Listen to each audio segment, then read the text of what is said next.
The other day I was watching our people, the human, us, the other day, and thought, God damn, those were geniuses.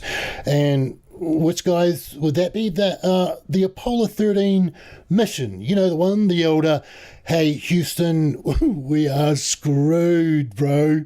Hey, Houston, we are screwed. And how awesome the human being has come from the days of like wearing hair and fucking more hair and goat skin, living in roughened caves and using stones and shit, to fixing a problem on a spaceship that we sent hurtling towards the fucking moon, bro.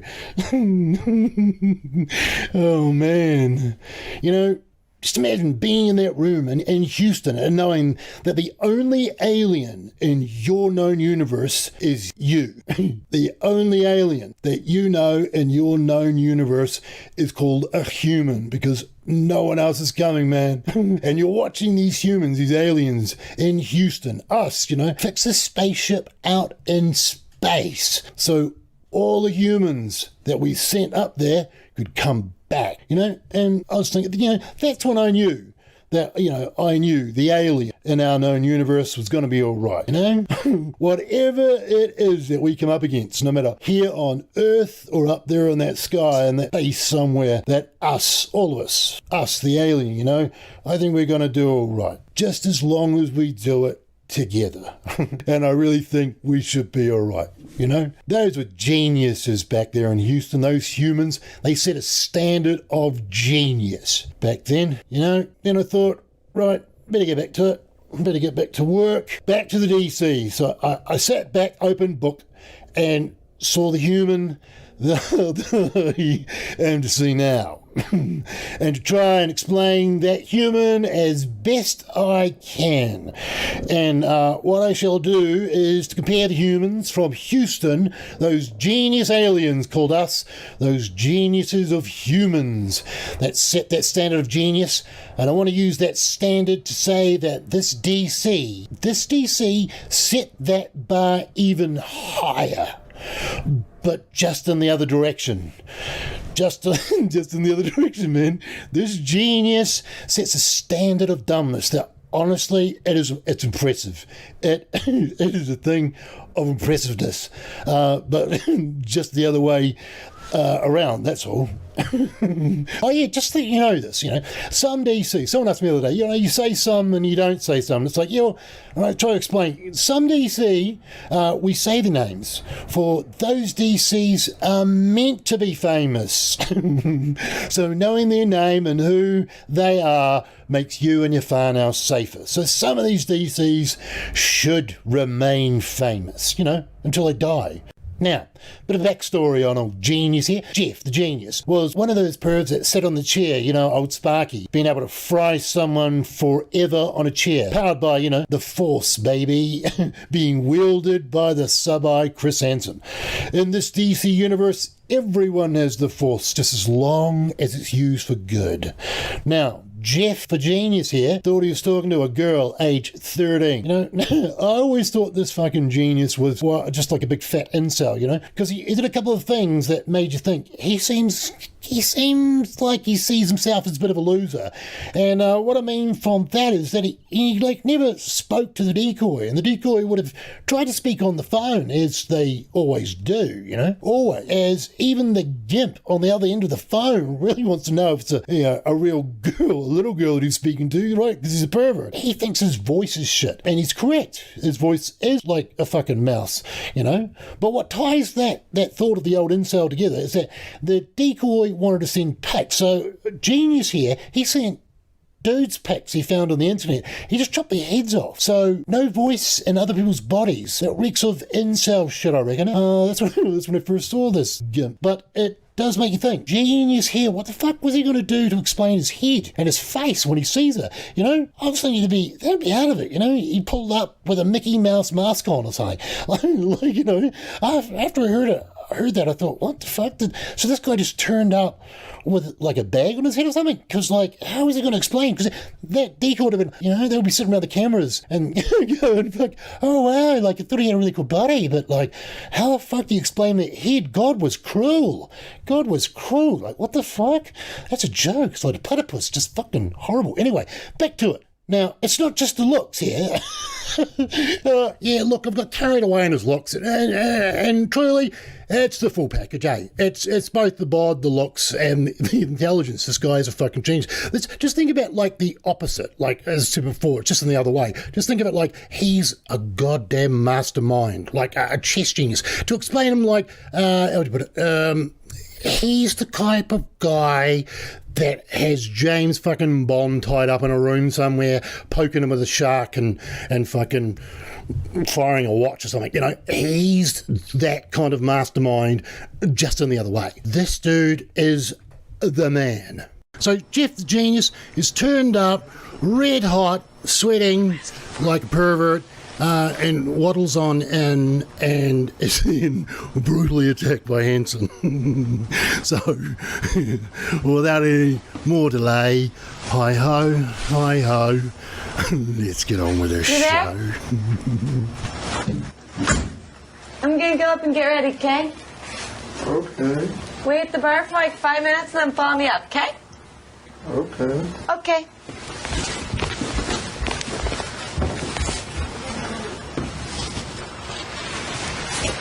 Do me a favor and just have a seat right over there on the other side of the bar.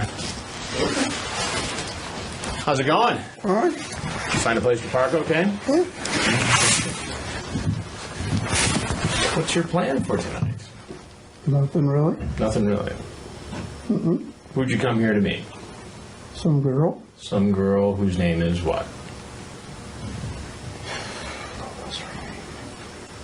You can't even remember her It's name. Amanda, I believe. Amanda? Sadie, maybe? Thought it was Amanda. Yeah. And how old is this girl? And finally, now we get to see the start of this genius's plan to get out of this situation, and it's pure gold. You came here to meet. I believe she's 18. 18? Mm-hmm. And what made you think she was 18? Because I thought she said she was 18.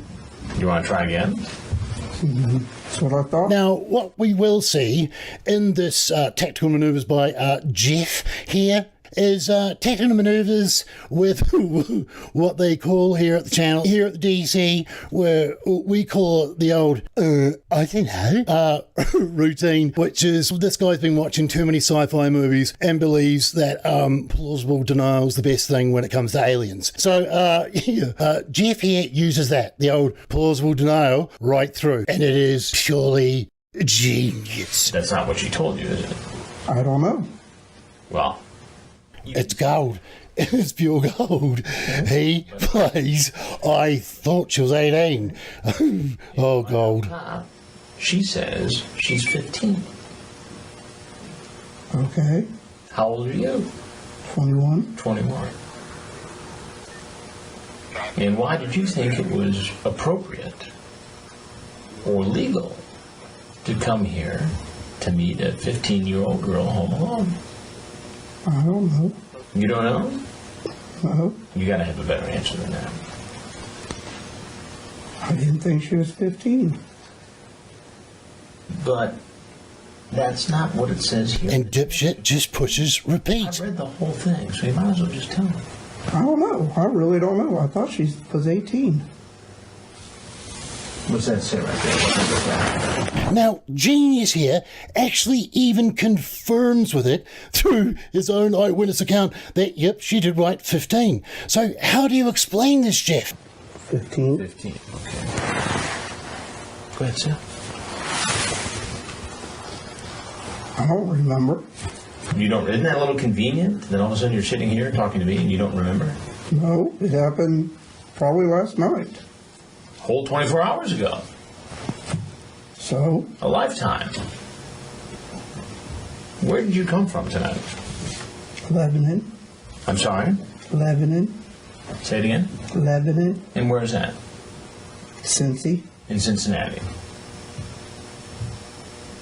How far did you drive? I don't know, maybe an hour. An hour. And what's your name? Jeff. Jeff, what's your last name? Stacy. Stacy. And what do you do for a living, Jeff? Work at a deli. You work at a deli. And do you often chat with underage girls online? Oh. No. Mm-mm. So this is your first time? Mm-hmm. You know, I hear that a lot. I would say, yeah, you probably do, but this is. This is what? This is the first time I've ever met anybody offline. Now, it seems like you're having some memory trouble tonight, so I'm going to remind you of some of the things you said in the conversation. You asked her... Now, pay close attention to the answers that DC here gives in response to battle away against Chris and his annoying shark. If she's a virgin. I ask everybody all kinds of stuff. It's just talk. Do you sleep naked? What's wrong with asking questions? Well, some of the questions are pretty graphic. You going to be naked when I show? Legs spread and I will blank you right away. Okay. So I said that stuff. Then you say, oh, you're not a cop, are you? Why did you ask if she was a cop? Now, this next answer that he gives, I'll tell you, is gold. And the reason it is because, and here's the crazy thing, because people here in Aotearoa also believe this. Fucking muppets out there that speak like they know the law some way, and they tell people that if you find a UC, right, an undercover cop, or you suspect one, that it's the law that if you ask that cop or customs officer or D or an America D or FBI, whatever the fuck it is, if you ask this undercover law enforcement officer, if he is in fact a law enforcement officer, that he has to reply yes. It's gold. Like, people here believe that, and fucking obviously people over there do. It's like, I'm sure that was introduced to the criminal element by way of a cop realizing, fuck, you know, some people are so stupid that they'll believe this. We'll just pass it around. It's gold. That they have to tell you. You have people who are what? I used to have friends that were druggies, and that's what they said. Druggies. So the druggies told you that if you asked over the internet if there are police, they have to tell you. Yeah. So that's what you did. So remember, keep on using it, you perverts. Keep on remembering, if you ask them if they're a cop, they've got to say yes. It's against the law. You fucking sovereign fuckwit. Mm-hmm. And why were you worried that it might have been a police officer? I ask everybody. Just out of habit? Yeah. Well, doesn't that indicate that you're worried that if it was a police officer, you could get in trouble for what you were doing? No, because I ask that to everybody. To everybody. So you spend your time on the internet at night asking people whether or not they're cops, whether or not they sleep naked, whether or not you can perform sex acts on them. Mm-hmm. You do this all the time. It's talking. Talking. Yeah, but the difference tonight, Jeff, is that you went from talking to showing up at this house where you thought a teenage girl was home alone. An underage girl. I didn't know. You didn't know what? That she was underage.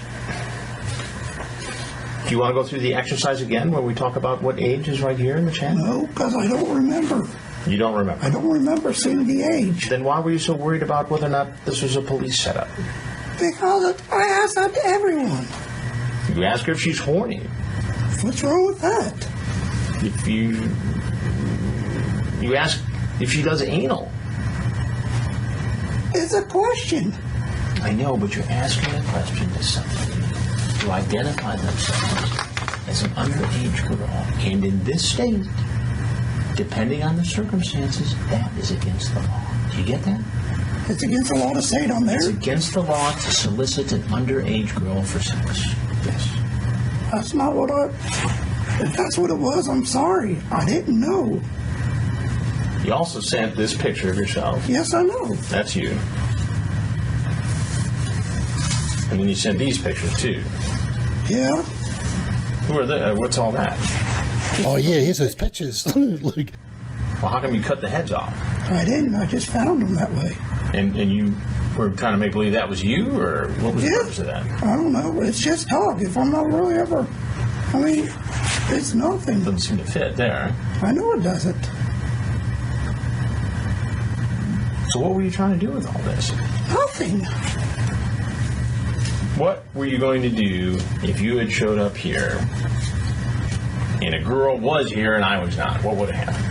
And this next part truly is a monumental part for these goddamn perverts, because there's fucking idiots like that Rutherford or those other dickheads, and he actually says, yeah, this is what I do, but it's not really that bad a thing at all.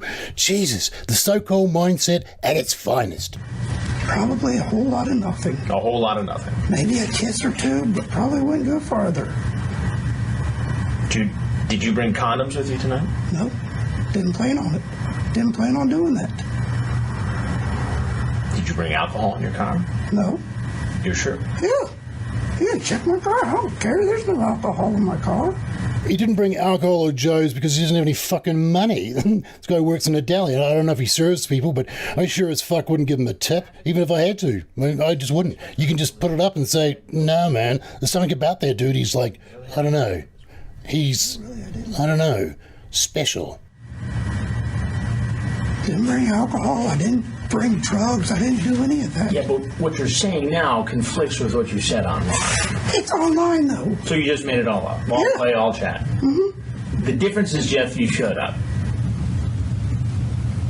I didn't know it was wrong to show and up. And that shows intent to follow up on what you talked about over the interview. I didn't know that was... I wasn't anything into it. It's just talk to me. Just talk. Mm-hmm. Do you do this all the time on the internet? Sometimes, yeah. Are you addicted to the internet? No. How often do you talk on it? I don't know. Every day, maybe. Every day. This pervert would be online all the time, man. He's one of those dudes that just goes in the whole way when he's trying to find any kind of chick to talk to and speak like this kind of pervert shit. Yeah, he's definitely online all day, every day. If he's not that deli, he's probably got it in his pocket jerking off. Like, ugh. I don't see the internet and real life are two different things. What says on the internet doesn't mean that's what I really think. Well, that would be easier to believe, Jeff, if you didn't show up here tonight, where you thought a young girl was home alone. No, I really didn't. Well, I knew she was alone. Why would you be here? I mean, I knew she was alone, but that didn't mean much to me. Rock solid plan, Jeff. You're an Rock solid. adult. She's a child. Okay. There are laws protecting children. Okay. Do you get that? Yes. Do you understand that? Yes.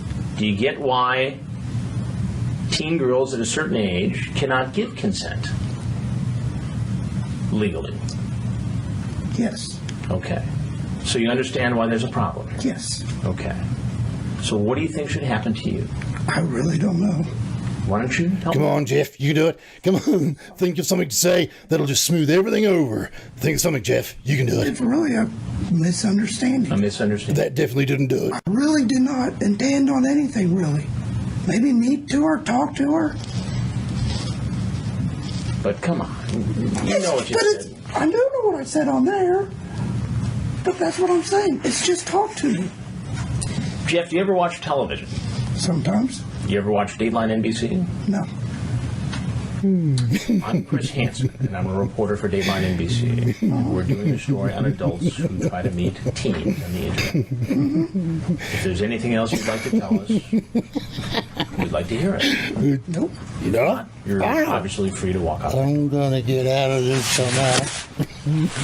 Vacate.